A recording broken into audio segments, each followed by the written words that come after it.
The billionaire laughed at the poor farm girl at the party. Then she showed him who really owns everything. The champagne glass shatters against the marble floor as billionaire Marcus Wellington's laughter echoes through the charity gala. You, a farm girl from nowhere, thinks she can bid on corporate acquisitions. His voice cuts through the elegant ballroom like a blade. Sweetheart, go back to cleaning floors where you belong. Every head turns toward the confrontation. The woman standing before him doesn't flinch. Her simple black dress looks out of place among the designer gowns, but her green eyes burn with something that makes Marcus's smirk falter for just a moment. I said what I said, she responds quietly, her voice carrying across the suddenly silent room. Wellington Industries.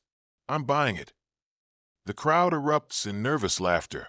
Marcus's face turns red as he realizes she's serious. This cleaning lady, this nobody from some forgotten farm town, just declared war on one of the most powerful men in the city. What Marcus doesn't know is that Sarah Chun has been waiting 15 years for this moment. 15 years since he destroyed her family's life with a single phone call. Tonight, she's about to show him exactly who really owns everything he thinks belongs to him. The orchestra stops playing. 500 of the city's elites stand frozen, champagne glasses halfway to their lips, watching the most powerful man in the room face off against a woman who shouldn't even be here. The tension is electric, dangerous, and absolutely delicious. Marcus's wife Amanda grabs his arm, her perfectly manicured nails digging into his custom suit. Marcus, what's happening? Who is this woman? But Marcus can't answer, because suddenly, looking into those green eyes, he's remembering something. A phone call from long ago. A desperate voice begging for mercy. A little girl crying in the background. And now that little girl is standing in front of him, holding a weapon he never saw coming. 3 hours earlier, Sarah adjusts her second-hand dress in the ladies' room mirror. The charity auction invitation came through her cleaning company, a perk for the staff who maintain the city's most exclusive venues. She never planned to attend as a guest, but when she saw Marcus Wellington's name on the sponsor list, everything changed. Sarah remembers the last time she saw him. She was 12 years old, standing in their farmhouse kitchen while her father begged into the phone. Please, Mr. Wellington, we've been loyal suppliers for 20 years. One bad season doesn't mean. The line went dead. Within a month, they lost everything. Her father, David Chun, had built their organic farm from nothing. He'd started with 20 acres and a dream, growing it into a successful operation that supplied premium vegetables to high-end restaurants across 3 states. Wellington Industries had been their biggest customer, accounting for 60% of their revenue through their restaurant chain subsidiary. When the drought hit, David had done everything right. He diversified crops, invested in irrigation, even taken out loans to keep the business running.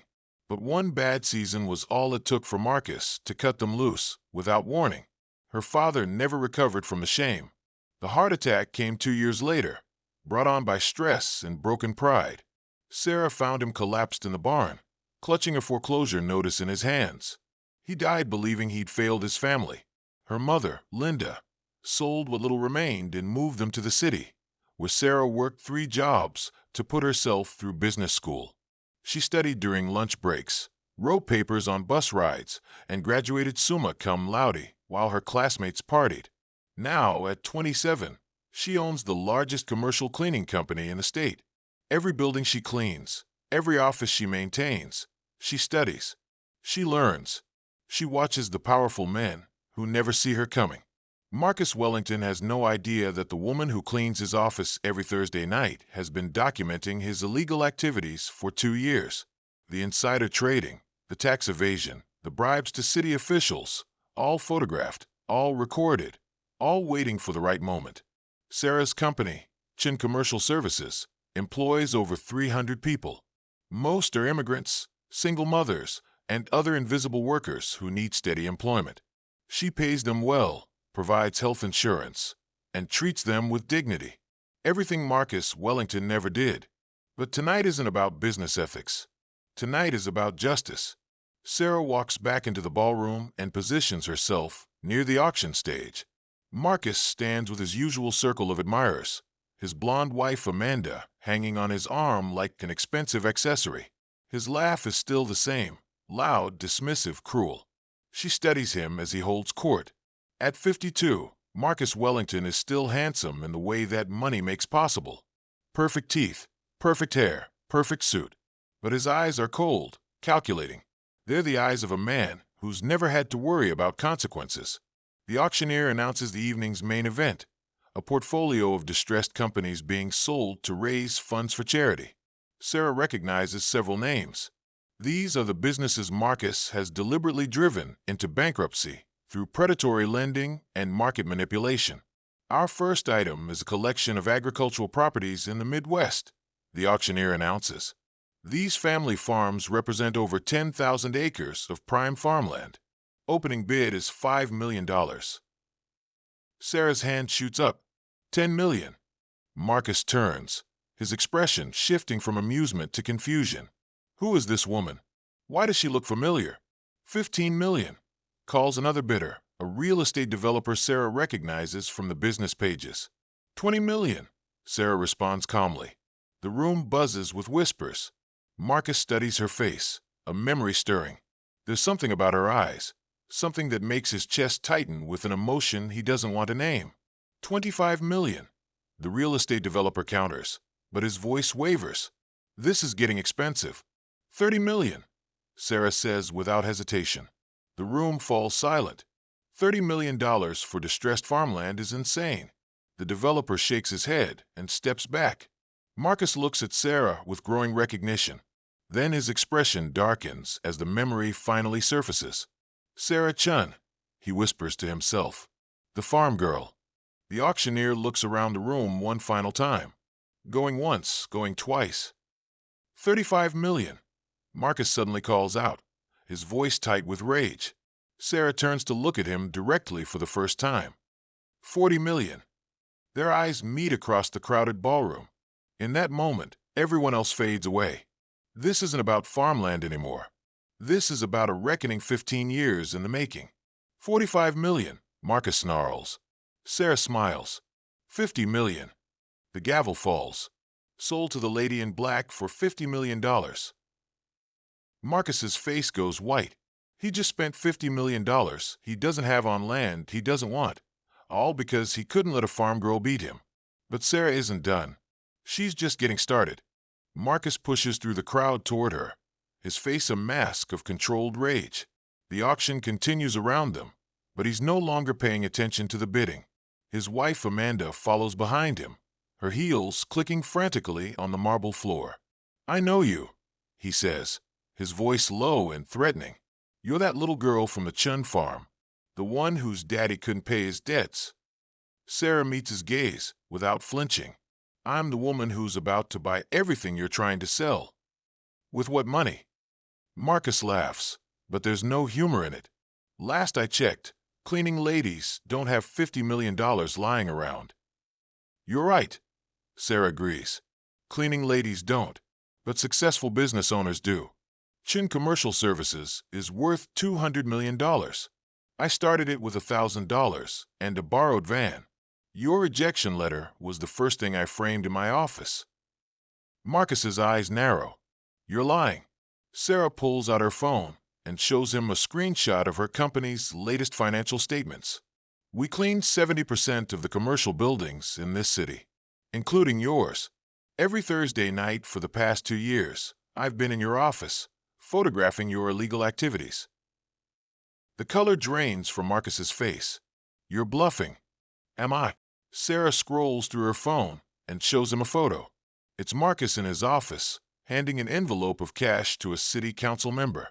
The timestamp shows it was taken 3 weeks ago.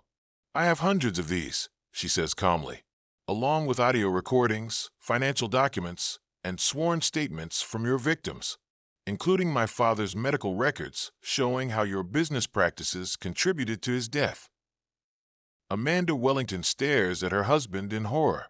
Marcus, what is she talking about? Nothing, he snaps. She's nobody. She's just a bitter farm girl who wants revenge. I am bitter, Sarah acknowledges, but I'm also methodical. Do you know what I've been doing for the past 2 years, Marcus? Besides cleaning your office? Marcus doesn't answer, but she can see the fear creeping into his eyes. "I've been buying your debt," Sarah continues. "Every loan, every credit line, every bond issue. I've been purchasing them through shell companies, driving down the price, waiting for the right moment to call them in." "That's impossible," Marcus whispers. "Is it? Let me ask you something. When was the last time you actually looked at who holds your paper? When was the last time you cared about the fine print in your loan agreements?" Marcus's lawyer appears at his elbow, a thin man with nervous eyes. "Mr. Wellington, we need to talk privately." "Not now, Henderson." "Sir, it's urgent. The bank called. There's been a development with your credit lines." Sarah smiles. "Oh, that would be me. I just called in all your short-term debt. Congratulations, Marcus. You now have 72 hours to come up with $300 million, or I foreclose on everything you own." The auctioneer's voice cuts through their conversation. "Ladies and gentlemen, our next item is a portfolio of commercial real estate in the downtown district. Opening bid is $20 million.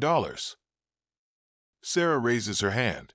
$100 million. The room erupts in shocked murmurs.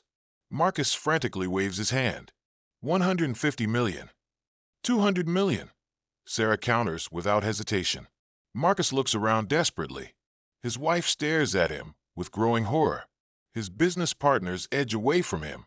The FBI agents Sarah called earlier push through the crowd, their badges visible. "Going once," the auctioneer calls. Marcus realizes with growing panic that he's already spent $50 million on farmland he doesn't want, and now he's about to spend another $200 million on buildings he already owns. But he can't stop. His pride won't let him. $250 million, he shouts. Sarah tilts her head, studying him like a scientist observing a specimen. "You know what, Marcus? You can have those buildings. I already own the land they're sitting on." The truth hits him like a physical blow. The commercial real estate portfolio he's been bidding on consists of buildings constructed on land that Sarah's shell companies have been quietly purchasing over the past 2 years. "Going twice," the auctioneer continues. Marcus's lawyer grabs his arm. "Sir, you can't afford this. The bank is already calling in your loans. If you make this bid—" $300 million, Marcus screams, his voice cracking with desperation. Sarah watches him with satisfaction. "Sold to the gentleman in the overpriced suit." The gavel falls. Marcus has just spent $350 million he doesn't have, on assets he either doesn't want or already owns. His empire is crumbling in real time, and everyone in the room can see it happening. But Sarah has saved the best for last. "Ladies and gentlemen," she announces, her voice carrying clearly across the suddenly silent ballroom, "I have one final item to auction tonight. Wellington Industries. Every stock, every asset, every subsidiary. Starting bid is $1. The room erupts in chaos. Marcus staggers backward as if he's been shot. "You can't do this. You can't sell my company." "Actually, I can," Sarah replies calmly. "Because as of this morning, I own 51% of Wellington Industries stock. I've been buying it slowly, methodically, for the past 2 years. Your own greed made it possible. Every time you engaged in insider trading, every time you manipulated the market, you drove the price down. And I was there, buying every share you devalued." Marcus's world collapses in that moment. Everything he's built, everything he's inherited, everything he's stolen, it's all gone. Destroyed by a woman whose existence he'd forgotten until tonight. "I bid $1, Sarah announces to the auctioneer. The room is dead silent. No one else dares to bid. Going once, going twice. The auctioneer's voice wavers with uncertainty. "Sold to Sarah Chun for $1. The gavel falls with the finality of a coffin lid closing. The FBI agents reach Marcus as the gavel falls.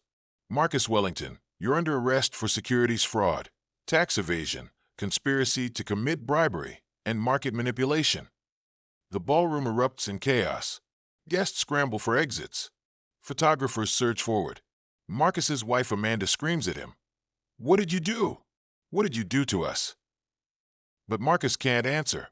He's staring at Sarah, his mouth opening and closing like a fish out of water. "How?" he whispers. "How did you do all this?" Sarah steps closer, her voice quiet but carrying clearly in the sudden hush. You want to know how a cleaning lady brought down a billionaire? It's simple. You forgot the first rule of business. What rule?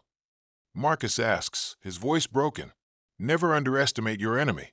And never ever make enemies of people who have nothing left to lose. As the agents cuff him, Marcus turns to the crowd. She's a fraud. She can't possibly have that kind of money. Someone investigate her. Sarah pulls out a certified bank statement and shows it to the auctioneer. Wellington Industries stock, sold short yesterday morning. Current value, $450 million. Plus my company's assets, plus the loan portfolios I've been acquiring. Total net worth, approximately $1.2 billion. The truth hits Marcus like a physical blow. You shorted my stock. I've been shorting it for months, Sarah replies. Every illegal activity you engaged in made it more valuable to bet against you. Your own crimes funded your downfall. Every bribe you paid, every law you broke, every family you destroyed, it all contributed to your stock price falling. And I was there, profiting from your moral bankruptcy. Marcus's lawyer appears, whispering urgently in his ear. The FBI agents allow him one final moment before they take him away. You destroyed my family, Sarah continues, her voice steady despite the chaos around them. My father died believing he was a failure. My mother cleaned other people's houses until her hands bled. I worked 16-hour days while my classmates partied. I lived in a studio apartment with 3 roommates while you lived in a mansion with servants. That's business, Marcus snarls, but his voice lacks conviction. That's how the world works. No, Sarah says quietly. That's how your world works. And now it's over. Amanda Wellington pushes through the crowd, her designer gown torn, her makeup running. The accounts are frozen, she sobs.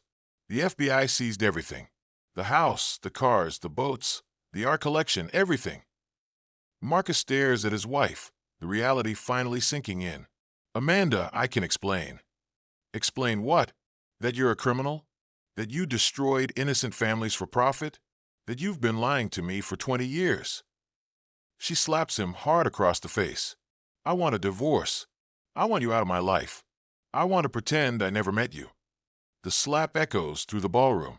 Marcus's cheek burns, but the physical pain is nothing compared to the emotional devastation. His wife, his company, his reputation, his freedom, all gone in one evening. The agents start to lead Marcus away, but Sarah steps forward. Wait. She pulls out a small audio recorder and presses play.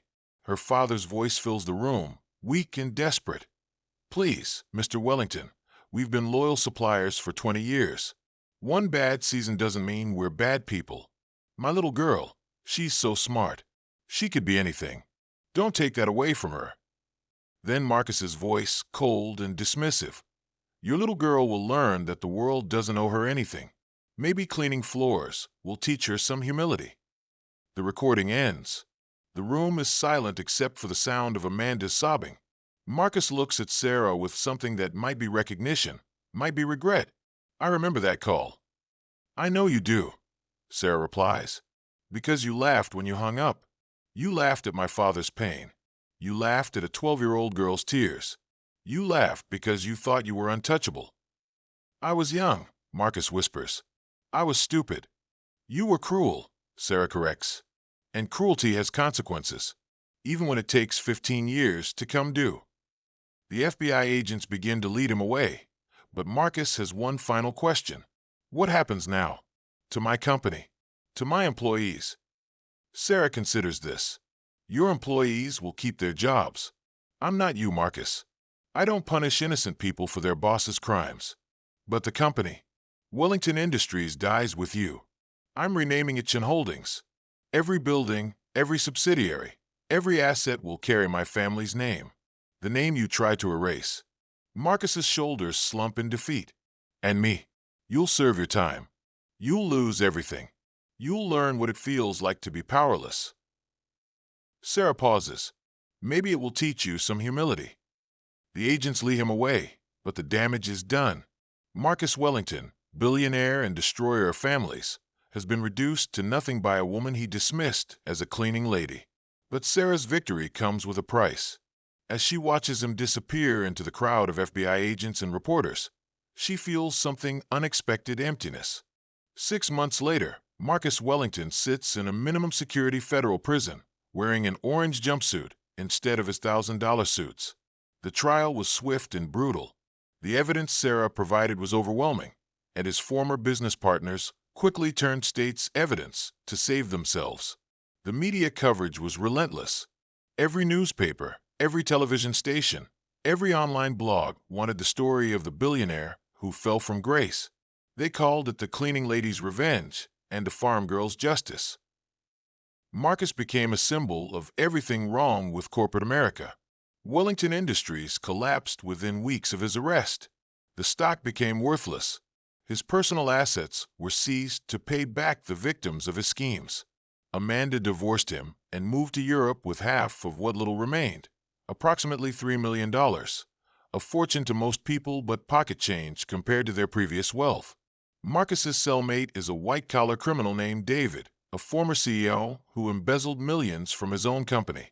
They spend their days in the prison library, Marcus helping David with his appeal, while David teaches Marcus how to survive in minimum security. "You ever regret it?" David asks one day, looking up from a legal brief. "Regret what?" Marcus replies, though he knows exactly what David means. "The way you treated people, the families you destroyed, that farm girl who took you down." Marcus stares out the small window at the prison yard. He's lost 40 pounds since his arrest. His hair has gone completely gray. He looks older than his 52 years. "Every day," he admits. "Why'd you do it then?" Marcus doesn't answer immediately. The truth is complicated, messy, and makes him look weak. His father built Wellington Industries from nothing, starting as a door-to-door salesman and building it into a multi-billion-dollar empire. When his father died, Marcus was barely out of college. The pressure to maintain the family legacy, to prove himself worthy of the Wellington name, drove him to increasingly desperate measures. "I was scared," he finally admits. "Scared of failing. Scared of being ordinary. Scared of ending up like the people I stepped on. And now I'm exactly where I belong." Meanwhile, Sarah tries to rebuild her life. She's kept her word about Marcus's employees. All 15,000 of them kept their jobs during the transition. She's restructured the company, improved working conditions, and increased wages across the board. Chun Holdings is now one of the most respected companies in the country. But the media attention was overwhelming. Every newspaper, every television station, every social media platform wanted the story of the cleaning lady who brought down a billionaire. Sarah tried to maintain her privacy, but it was impossible. She's moved to a different city, bought a modest house in a quiet neighborhood. She still works, though she no longer needs to. Old habits die hard, and she finds comfort in the routine of building something from nothing. Her mother calls every Sunday. "I'm proud of you," Linda always says. "Your father would be proud too." But Sarah isn't sure that's true. Her father was a gentle man who believed in hard work and honest dealing. He taught her that success meant helping others, not destroying them. Would he approve of the years she spent plotting revenge? Would he understand why she chose destruction over forgiveness? The questions haunt her late at night when she can't sleep. Sarah's cleaning company has grown into a nationwide operation. She employs over 5,000 people now, most of them single mothers, immigrants, and other workers who need a second chance. She provides health insurance, paid vacation, and college tuition assistance. Everything Marcus Wellington never offered his employees. But success doesn't bring the satisfaction she expected. The money feels hollow. The accolades ring false. She's achieved everything she set out to do, but the victory tastes like ash in her mouth. Because revenge, she's learned, is a meal best served cold, and cold meals don't nourish the soul. She's tried dating, but every relationship ends the same way. The men are either intimidated by her wealth and notoriety, or they're attracted to it for the wrong reasons. She's learned to recognize the look in their eyes, the same calculating expression Marcus used to wear.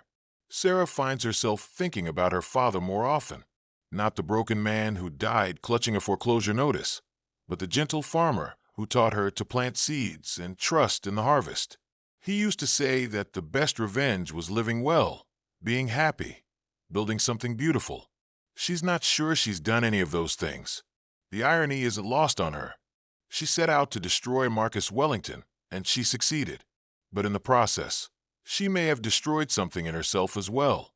Late at night, when the house is quiet and the world is asleep, Sarah sometimes wonders if her father would recognize the woman she's become. Would he be proud of her success? Or would he be disappointed by the methods she used to achieve it? She doesn't know. And that uncertainty is perhaps the heaviest burden of all. 2 years after the trial, Sarah receives an unexpected letter. It's from Marcus, written in the careful handwriting of someone who has too much time to think. Dear Sarah, it begins. I know you have no reason to read this, and even less reason to believe anything I say. But I wanted you to know that I remember your father differently than you might think. Sarah almost throws the letter away. Then, against her better judgment, she keeps reading. He called me 17 times that day. I have the phone records. My lawyers found them during discovery. Each call got shorter as his hope faded. By the final call, he was crying. Not for himself, but for you. He said he was afraid his failure would limit your opportunities. I could have helped him. I could have extended his loan, adjusted his payment schedule, given him another season to recover. It would have cost me nothing, less than what I spent on wine that month. I didn't help him because I was angry at the world. My father had died 6 months earlier, and I was drowning in debt and expectations. Your father's call came on the anniversary of my father's death. I took out my grief and fear on him, and I've regretted it every day since. I'm not writing this to ask for forgiveness. I don't deserve it. I'm writing because you deserve to know that your father was a good man who loved you more than life itself. The last thing he said to me was that he hoped his little girl would grow up to be better than people like me. He was right. You are better. You're everything he hoped you'd become. But I wonder if you're happy. I wonder if revenge gave you the peace you were looking for. I'm sorry I took so long to see it. I'm sorry I was too young and too scared to be the man your father needed me to be. I'm sorry I laughed when I should have cried. I'm sorry I destroyed when I should have built. I hope you find peace. I hope you find happiness. I hope you find everything your father wanted for you. Sarah reads the letter 3 times, then sits in her car outside the post office for an hour, trying to decide how she feels. The truth is, she doesn't know. Part of her wants to write back, to tell him she forgives him, to find some way to heal the wound that's been festering for years. Part of her wants to burn the letter and pretend she never received it. Instead, she does something unexpected. She drives to the cemetery where her father is buried and reads the letter aloud to his headstone. What should I do, Dad? She asks the wind. You always said forgiveness was stronger than revenge, but revenge felt so good for a while. A maintenance worker appears, an older man with kind eyes and dirt under his fingernails. Sorry to interrupt, miss. Just need to trim the grass around the headstone. Sarah starts to leave, then stops. Can I ask you something? If someone hurt your family, really hurt them, and then years later they said they were sorry, would you forgive them? The man leans on his shovel and considers the question. My daughter was killed by a drunk driver 15 years ago. Driver was a rich kid who got a slap on the wrist because his daddy knew the judge. I hated him for years. Consumed me. That hatred. What changed? He got sober. Started speaking at schools about drunk driving. Saved lives. My hatred wasn't bringing my daughter back, but his guilt was preventing other families from losing theirs. Sarah nods slowly. So you forgave him? I forgave him because forgiveness was the only way to stop the pain from consuming me. But I never forgot what he did, and I never will. There's a difference between forgiveness and forgetting. The man returns to his work, leaving Sarah alone with her thoughts. She drives home and sits down at her computer. The letter to Marcus takes 3 hours to write and contains only 2 sentences. I forgive you because my father would have wanted me to, but I will never forget what you did to us. She prints it, seals it in an envelope, and mails it before she can change her mind. The response comes 2 months later. It's shorter than his first letter, just a single page. Thank you for the gift of your forgiveness. I will spend the rest of my life trying to earn it. I've started a foundation to help small farmers avoid bankruptcy. It's not much, but it's something. I hope your father would approve." Sarah puts the letter in a drawer and doesn't read it again. Some chapters need to close before new ones can begin. 5 years later, she's married to the maintenance worker from the cemetery. His name is Tom, and he's nothing like the powerful men she used to know. He's kind, gentle, and sees her as Sarah, not as the woman who brought down Marcus Wellington. They have 2 children and live in a house that's modest, but filled with love. Her cleaning company has grown into a nationwide operation that provides jobs for thousands of people. She's donated hundreds of millions to charity, focusing on education and small business loans. Marcus Wellington is released from prison after serving 4 years. He works as a bookkeeper for a nonprofit organization that helps small farmers avoid bankruptcy. He never remarries. He never rebuilds his fortune. He spends his Sundays volunteering at a food bank, serving meals to people who remind him of the families he once destroyed. They never meet again. But sometimes, late at night, they both wonder what might have been different if they'd met as equals instead of predator and prey. Sarah's children ask her sometimes why she has so many photos of their grandfather, a man they never met. She tells them he was a good man who taught her that hard work and honesty matter more than money or power. She doesn't tell them about Marcus Wellington. Some stories are too complicated for bedtime, but she keeps the newspaper clipping from the day of his arrest tucked away in a box in her closet, not as a trophy, but as a reminder that sometimes the powerful fall and sometimes the powerless rise.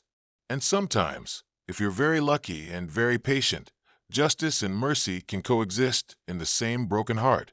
The last line of her father's final letter to Marcus, the one she never sent, reads, "I hope someday you understand that the measure of a man isn't what he builds, but what he builds up in others."